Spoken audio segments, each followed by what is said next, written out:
తాకట్టులో ఉన్న బంగారాన్ని విడిపించి ఆ రోజు ఆన్లైన్ రేటుకే మేము కొంటాం. Sharma gold company.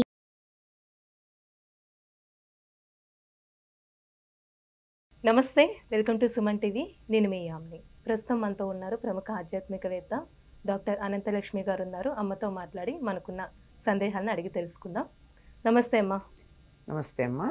అమ్మ, కొన్ని ప్రత్యేకమైన రోజుల్లో కొంతమంది బంగారం అనేది కొనుగోలు చేస్తూ ఉంటారమ్మ. ఎక్కువగా జనాలు వచ్చేసి అక్షయ తృతీయ రోజు.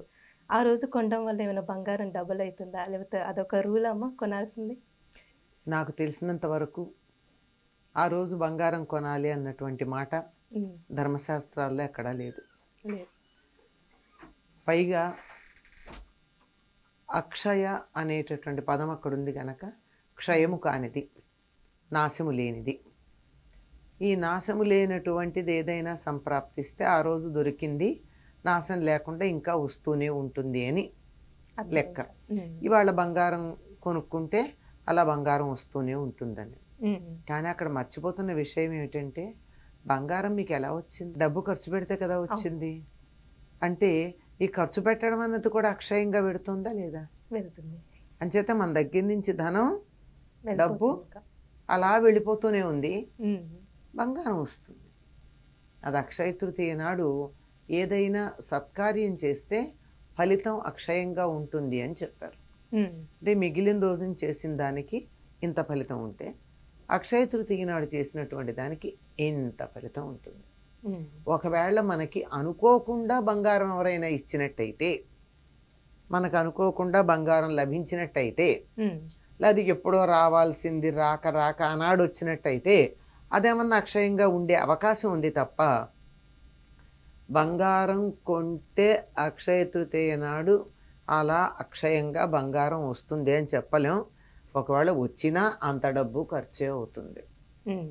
కానీ అక్షయ తృతీయ నాడు ఏం చేయాలని చెప్పబడిందంటే, వేసవికాలం వస్తుంది కనుక చక్కగా గొడుగు, తెల్లని వస్త్రాలు, చెప్పులు, ప్రప ఇవి దానం చేయాలి. ప్రప అంటే చలివేంద్రం అంటారు. చలివేంద్రం తెలుసా? చలివేంద్రం అంటే చల్లని నీళ్లు పెట్టి ఉచితంగా అందరికీ నీళ్ళు ఇచ్చేది. ఇవి చెయ్యాలి. ఎందుకంటే ఇవన్నీ మనకి ఇవి చెయ్యడం వల్ల అక్షయమైనటువంటి ఫలితం ఉంటుంది.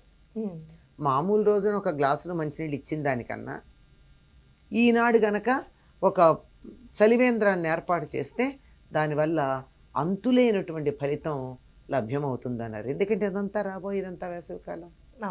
ఈ వేసవి కాలంలో అవతల మనుషులకి ఏం కావాలో అది ఇవ్వటం మంచిది. బంగారం దానం చేయడం కూడా మంచిది. అది కష్టమేమమ్మా.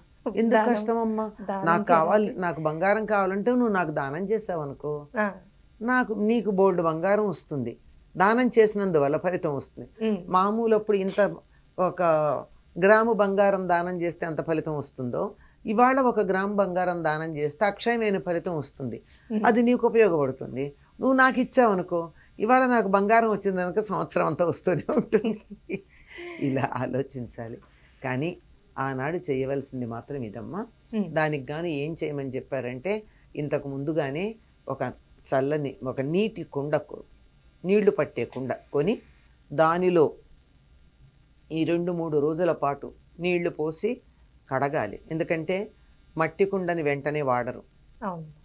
అంచేత 2-3 రోజులు నీళ్లు పోసి కడిగి శుభ్రం చేసి ఉంచి, ఇవాళ అంటే అక్షయ తృతీయ నాడు దాని నిండా సుగంధభరితమైనటువంటి నీటిని పోయాలి. అంటే యాలకు పొడి అలాంటివి, లేదా వట్టి వేళ్ళు అలాంటివి కొద్దిగా ఉపయోగపడతాయన్నవి వేసి ఆ నీళ్లు చల్లబడ్డాక పైన మూత పెట్టి, అది కుండతో మట్టి మూకుడే పెట్టి అది ఒక బ్రాహ్మణుడికి దానం ఇచ్చినట్టయితే అంతులేనటువంటి ఫలితం లభ్యం అవుతుంది. అలాగే వచ్చేది వేసవికాలం గనక తెల్లని వస్త్రాలు, చెప్పుల జత, గొడుగు, అలాగే వారందరూ తినడానికి కావాల్సినటువంటి ఆహార పదార్థాలు, తీపి పదార్థాలు, ఇట్లాంటివి అంటే మిఠాయిలు లాంటివి చేసి ఇవి దానం చేస్తే ఫలితం ఉంటుంది, అంతులేని ఫలితం ఉంటుంది. ఇదమ్మా అక్షయ తృతీయ గురించి మనకి పెద్దలు చెప్పినటువంటి మాట. అంతేగాని అక్షయ తృతీయ నాడు బంగారం కొంటే అంతులేని బంగారం వస్తుందంటే ఈ పాటికి అందరి ఇళ్లలోనూ వాళ్ళు బంగారం ఉండాలి. అవును. ఈ మధ్య కాలంలో 15-20 సంవత్సరాలుగా ఇది ఒక పెద్ద స్లోగన్ అయింది. అంతకుముందు మనం ఈ మాటలు ఎరగం కదా. అంతే. అలా అయినట్టయితే ఎంతమందో కొన్నారు, కొన్న వాళ్ళందరి ఇళ్లలో ఈ ఇళ్ళు బంగారంతో నిండిపోయి ఉండాలిగా ఈ పాటికి. లేదు ఇంకా లేవు కదా. అమ్మ ఒకవేళ మనం ఆ రోజు బంగారం కొనుక్కున్నామే అనుకోండి, అది మన అమ్మవారి దగ్గర పెట్టాలంటారా? అసలు ఏం చేస్తే మంచిదంటారు?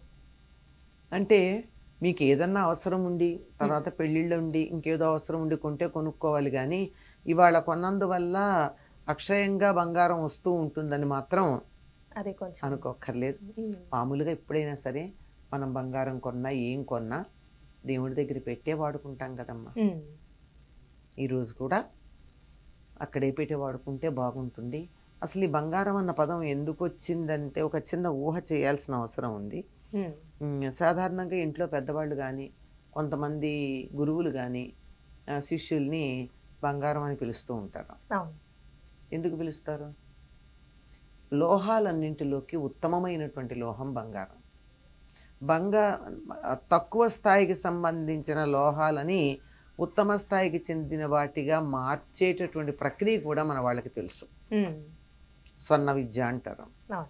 ఆ విధంగా ఇనప ముక్కల్లాగా ఉన్నటువంటి వాళ్ళందరూ బంగారంలాగా మారాలి అనే ఉద్దేశం ఇందులో ఉండుంటుంది తప్ప బంగారమే కొనాలి అనేటటువంటి ఉద్దేశం ఉన్నది అని అనుకోవడానికి వీల్లేదు. ఈ రోజుకి చాలా ప్రత్యేకతలు ఉన్నాయమ్మా. బంగారం కొనడం గురించే మనం మాట్లాడుతున్నాం. ఇంకేమున్నాయమ్మా ప్రత్యేకతలు? సింహాచలంలో చందనోత్సవం చేస్తారు అక్షయ తృతీయ నాడు. దానికి ముందే ఏర్పాట్లన్నీ చేసుకుని ఉంటారు. ముందు రోజు వలుపు ఉత్సవం చేస్తారు, ఆ తర్వాత ఇవాళ చందనం పూస్తారు. చాలా విశేషంగా ఉంటుంది. ఈనాడు చందనం ఎవరికైనా దానం ఇస్తే కూడా చాలా మంచిది. ఎందుకంటే వేసవికాలం వస్తుంది అంటే శరీరానికి చెమట పడుతుంది. చెమట పట్టడంతో పాటుగా సెగ్గడ్డలు మొదలైనవి లేస్తాయి, వేడి చేస్తూ ఉంటుంది. ఈ చందనం వేడిని తగ్గిస్తుంది, పైన గడ్డలు వస్తే అవన్నీ బాగు చేస్తుంది, తర్వాత చెమట పట్టి వాసన లేకుండా చేస్తుంది, ఆహ్లాదకరంగా ఉంటుంది. అందుకని చందనోత్సవం చేయడం, స్వామిని దర్శించుకోవడం, ఏదో ఒక దైవాన్ని దర్శించుకోవడం, ఇవి చేయాలి. కానీ బంగారం కొనడం అనేటటువంటిది మనకి ఎక్కడా లేదమ్మా. చాలా చక్కగా తెలియజేస్తారమ్మా అక్షయ తృతీయ గురించి. ధన్యవాదాలు. సంతోషం. సుమన్ టీవీలో మీ పర్సనల్ అండ్ బిజినెస్ ప్రమోషన్స్ కోసం కింది నెంబర్కి కాంటాక్ట్ చేయండి.